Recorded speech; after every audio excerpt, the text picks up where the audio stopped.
मनुष्य जीवन बहुत ही दुर्लभ है। कहा जाता है कि इसका मन अधिकतर भोगों की तरफ ज्यादा लगता है और हरि नाम में इसका मन बहुत ही कम लग पाता है।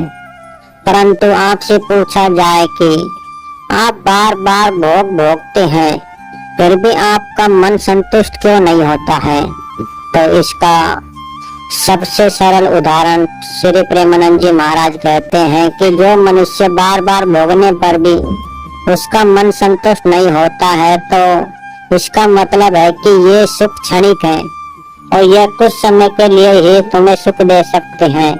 परंतु जब मनुष्य का मन हरि नाम में लग जाता है और वह अपने अंदर के सुख को पहचानने लग जाता है तो बाहर का सुख उसके लिए व्यर्थ की चीज हो जाता है और वह उस सुख में इतना मगन हो सकता है कि वह जीवन भर उससे जी सकता है। परंतु मनुष्य अपने अंदर न झांककर सिर्फ बाहरी सुखों को ही अपना सबसे बड़ा सुख मानने लगता है, इसलिए ही ये सुख उन्हें कुछ समय के लिए ही खुश रख पाते हैं। इसलिए ही मनुष्य बार बार भोग भोगने पर भी संतुष्ट नहीं हो पाता है। तो इसका मतलब यह है कि यह सुख हम जो देख रहे हैं, जो हम कर रहे हैं, ये सिर्फ नश्वर है। परंतु जो मनुष्य अपने अंदर के छुपे ईश्वर से सुख को ढूंढ लेता है और अपने अंतर आत्मा को जागृत कर लेता है तो उसका सुख अनंत होता है। उसकी तुलना हम किसी सुख से नहीं कर सकते। और उस सुख में जो भी मनुष्य पड़ा है उसे आज तक कोई भी दुख नहीं हुआ है।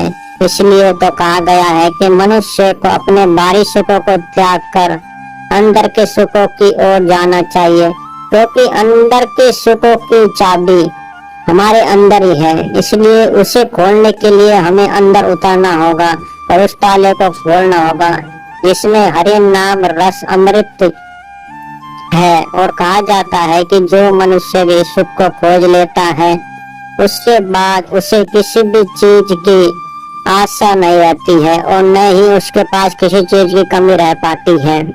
इसलिए आप इससे सहमत हैं तो वीडियो में अपनी कमेंट अवश्य बताएं और कमेंट में जय श्री राधे लिखना ना भूलें।